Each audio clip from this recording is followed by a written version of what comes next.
All right, we are here at the Functional Forum in Austin. We're here with Dr. Daniel Gonzalez. Doc, tell us a little bit about your practice journey. Well, I'm actually a doctor of chiropractic. I had a physical location here in Austin that I currently still have. This was a chiropractic office wellness practice, so we very much talked to our patients about nutrition, lifestyle factors.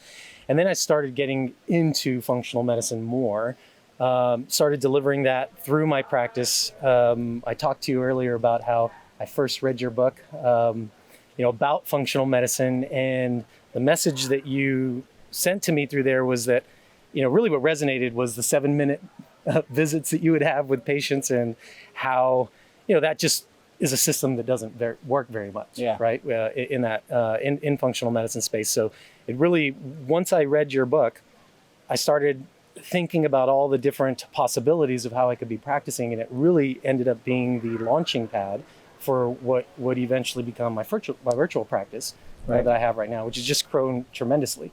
And like I was telling you a while ago, I really cannot tell you how much that actually changed the entire environment of not only my chiropractic office that is still there, but just the way that we operate as a whole.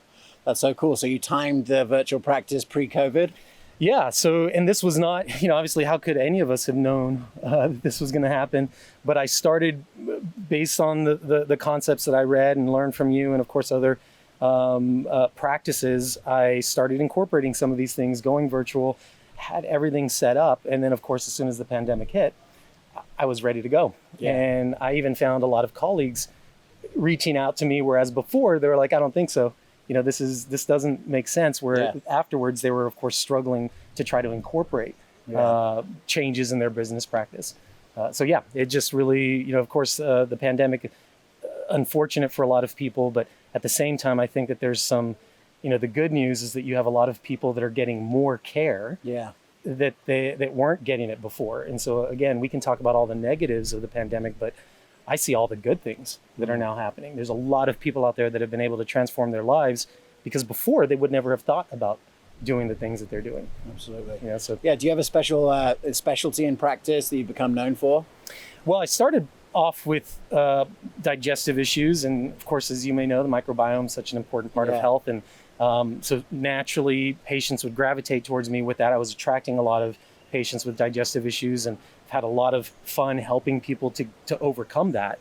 And in doing so, of course, I've branched out and just evolved into learning, autoimmunity, hormone imbalances. So now I can't say that I have a specialty now, but I did start off. That is kind of, my heart and soul with digestion, but it's naturally branched out into other systems, because of course that's what it's all about, right? It's not just a particular specific condition or chronic health condition, but just really helping to amplify the way the body's functioning as a whole. Awesome.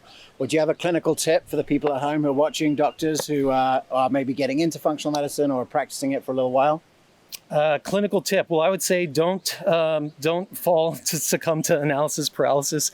A lot of times I find that doctors are just overthinking it, and they're not wanting to, get their feet wet, so to speak, and that keeps them from actually moving forward. Reach out, contact James, contact any other professionals in your area that you see that are making a difference, and learn what they're doing and replicate it. Awesome. Well, that's one of the reasons why we came to Austin. One is because there's such a depth of functional medicine talent here. But second, because getting practitioners together and building communities of practitioners can reduce the friction for practitioners to start to practice in this way. So that's why we're super excited about the meetups, Doc. Congrats on the journey so far. I look forward to seeing how it goes from here. Thank you.